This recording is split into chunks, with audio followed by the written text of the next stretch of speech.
next question has to do with an issue that has a way of resurrecting itself. It's strong mayor.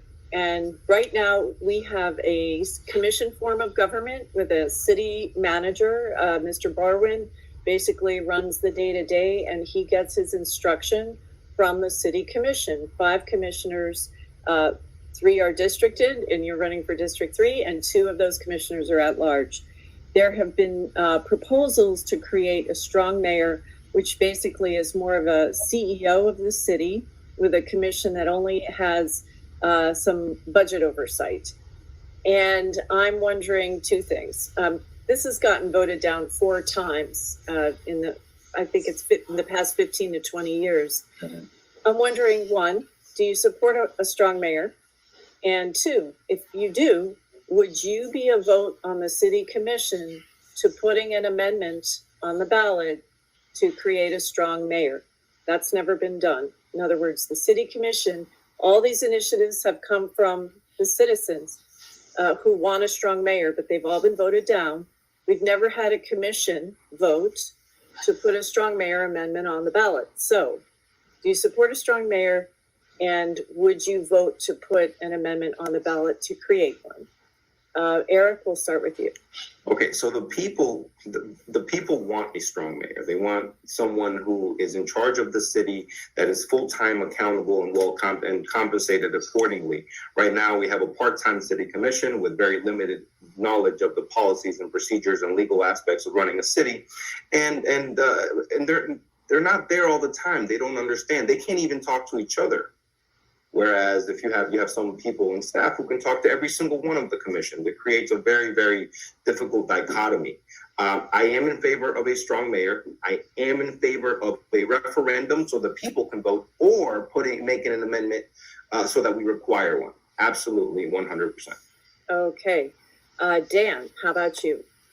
Yeah, I don't think we're going to see a lot of difference here. We live in a city of 58,000 people. That is really the center of an area that is a metro area of 720,000. And so we need to have a strong leader who is dealing with the problems that are foisted upon us by a large community around us. And I do favor having a strong executive. And but the question is, would we put that on a ballot? I would. We have voted on it in the past. It's been encumbered by other issues. The city was a different place at the time.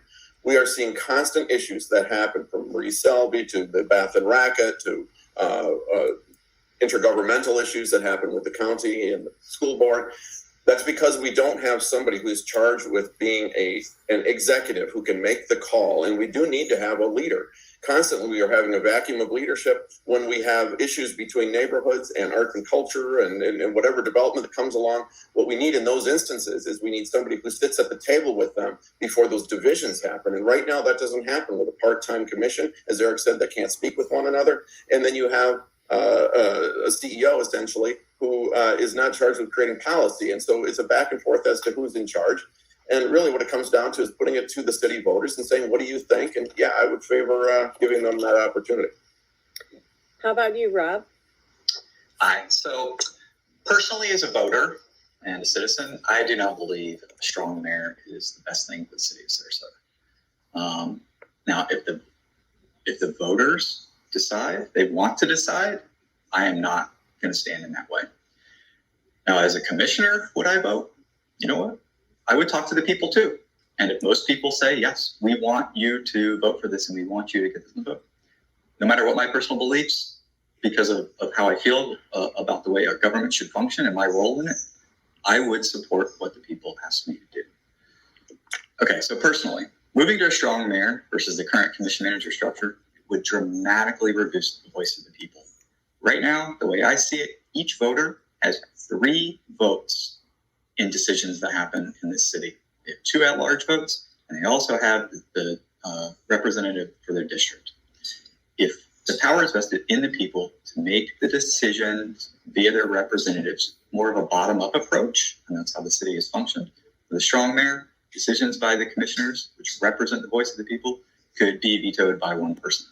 It concerns me a lot, given the way we've seen the top-down form of government at other levels function in our nation.